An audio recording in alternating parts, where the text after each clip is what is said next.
Hello everyone, it's me, Clayton. I just saw Terminator Dark Fate, directed by Tim Miller, the same director of Deadpool, and starring Mackenzie Davis, Arnold Schwarzenegger, Linda Hamilton, and Gabriel Luna.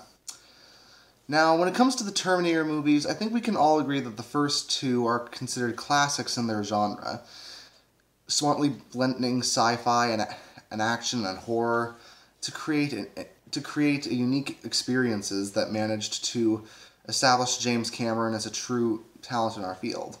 But after three disappointing additions to the franchise, Terminator Dark Fate ignores those films as well as the Sarah Connor Chronicles in order to act as a definitive Terminator 3 and essentially a huge reboot for the franchise. Does it work? Well, I think it mostly does. It's probably the best one since Terminator 2, but it still has a few problems of its own. Let's get into the story, shall we? The story is that after the events of Terminator 2, Judgment Day is unfortunately not stopped, even though it's just been delayed. As we focus on a new target of the Terminators, Danny Ramos, who lives in Mexico with her brother Diego, until another Terminator, the Rev 9, played by Gabriel Luna, seeks her out.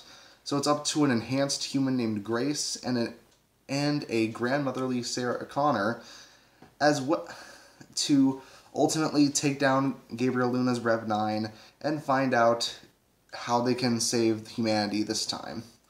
But that's all I'll say about the story without spoiling anything. So one thing that I definitely liked about this film is that it is definitely the return of Linda Hamilton.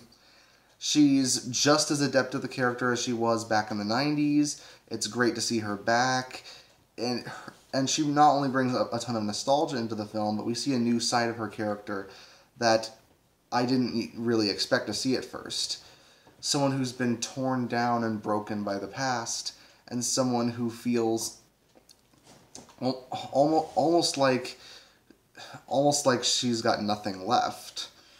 I won't spoil what happens in the opening scene of the film, but if you've seen the opening of Alien 3, it's kind of like that, which might infuriate some. I know I certainly wouldn't have made that decision myself, but after thinking about it, it's actually a really bold choice.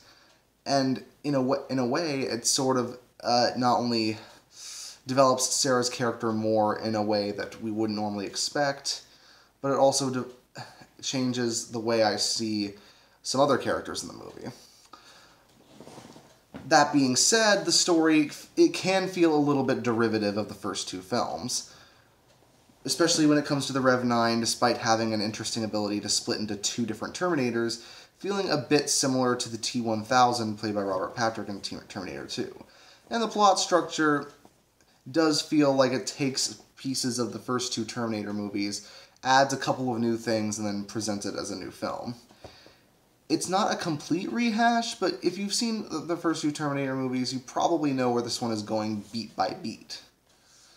Speaking of which, Arnold Schwarzenegger does appear in the film, and he's unfortunately not used as much as you'd expect, but he still has some great moments in the film. His T-800 character is developed in a way that I feel is rather interesting, and it shows that Arnold Schwarzenegger can still handle the dramatic moments as well as the big epic action scenes.